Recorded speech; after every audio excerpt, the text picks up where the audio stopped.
All right, let's talk about something that a ton of us have dealt with, but maybe don't fully understand. Dandruff. You know those little white flakes? They seem so simple, right? But the science behind them is actually pretty fascinating. So let's dive in and really get to the bottom of it. And when I say a ton of us have dealt with it, I'm not kidding. Get this, up to 50% of adults over the age of 30 are affected by dandruff. That's literally 1 out of every 2 people. So yeah, if you've ever had it, you are in very, very good company. But that number brings up some really important questions, doesn't it? What is this stuff, really? Is it just dry skin? Is it some kind of fungus? And when does it cross the line from just a few flakes into something a little more serious? Well, those are the exact questions we're going to tackle. Okay, so first things first, we got to get our definition straight. Because what most of us just call dandruff can actually be one of 2 related but slightly different things. So on one end, you have classic dandruff. The key words here are mild and non-inflammatory. This means you just get those fine white or gray scales, but your scalp itself isn't red or irritated. And really important, it's only on your scalp. But then we have seborrheic dermatitis, or SD for short. And this is a different beast. This one is inflammatory, so you're going to see redness. The scales are often kind of greasy and yellowish, and it doesn't just stick to the scalp. It loves oil-rich areas, so you might see it on your face, your chest, you name it. And this right here is the big aha moment. These aren't 2 completely separate problems. It's better to think of them as a spectrum. Dandruff is just the mildest, non-inflammatory starting point of seborrheic dermatitis. It's all connected. And you can really see this when you look at how many people are affected. We already know dandruff hits up to 50% of adults. But the more inflammatory seborrheic dermatitis, that affects a much smaller group, only about 1 to 5% of people. So that mild end of the spectrum is just way, way more common. So now we know what these conditions are. But that just leads to the next big question, right? Why do they happen? What's actually going on with our skin that causes all these flakes? It really boils down to 2 main players working together. First, your skin's renewal process goes into hyperdrive. For people with dandruff, their scalp cells can turn over and shed at double the normal speed. And second, there's a type of yeast called malassezia. Now don't freak out, it's a totally normal fungus that lives on everybody's skin. But for some reason, in some people, it seems to trigger inflammation. And this brings us to a really interesting debate in the scientific world. What's the real chicken and egg situation here? Is this whole thing a fungal problem at its core, or is it an inflammatory one? So you've got 2 main theories.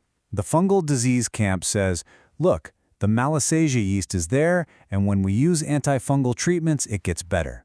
Case closed. But the inflammatory theory camp pushes back and says, hang on, that yeast is on healthy skin too. So maybe the yeast isn't the real cause, but it's just taking advantage of a scalp that's already inflamed for some other reason. This whole debate is exactly why treatments can go after either the fungus or the inflammation. Okay, the science is cool, but let's get super practical. How can you tell what's what on your own scalp?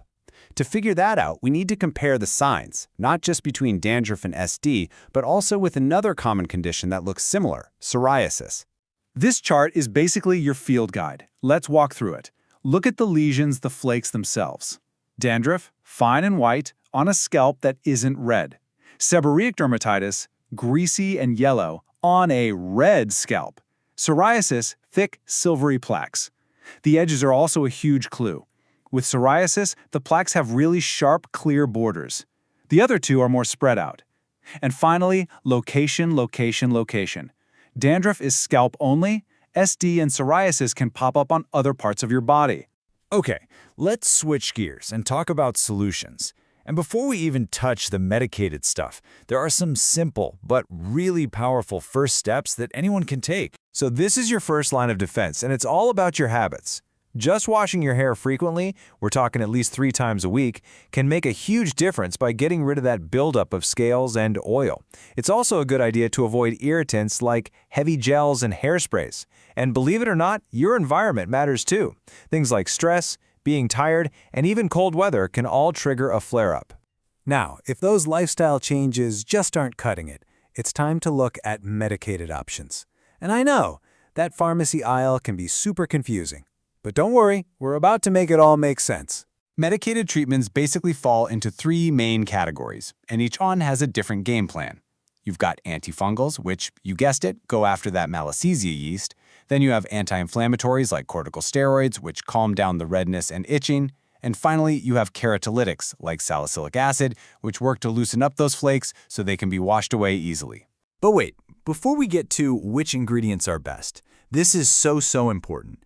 You could buy the fanciest shampoo in the world, but if you just slap it on and rinse it out after 10 seconds, you're wasting your money. For these medicated shampoos to work, you have to massage them into your scalp and let them sit for at least 4 to 5 minutes. You gotta give those active ingredients time to do their job. And here it is. This is the slide that brings it all home. This table ranks the most common active ingredients based on how effective they are according to the evidence. Right at the top in Tier 1, you've got powerful antifungals like ketoconazole and moderate potency corticosteroids. As you go down the list, you see other familiar names like selenium sulfide and zinc parathoniate, then the keratolytics, and way down at the bottom, coal tar. This is your evidence-based roadmap for reading those labels. And that brings us to our final and maybe most crucial point. When it comes to the adult form of these conditions, there isn't a magic one-and-done cure. It's considered a chronic condition. So the real goal of all these treatments isn't to cure it forever, but to achieve long-term control and keep those flare-ups at bay. So, we've seen that dandruff isn't just dry skin. It's on a whole spectrum of inflammation, and it's influenced by everything from the yeast on our skin to our stress levels to the weather outside. It really makes you think, if our skin is this in tune with our lives and our bodies, what else might it be trying to tell us? Something to think about. Thanks for joining us.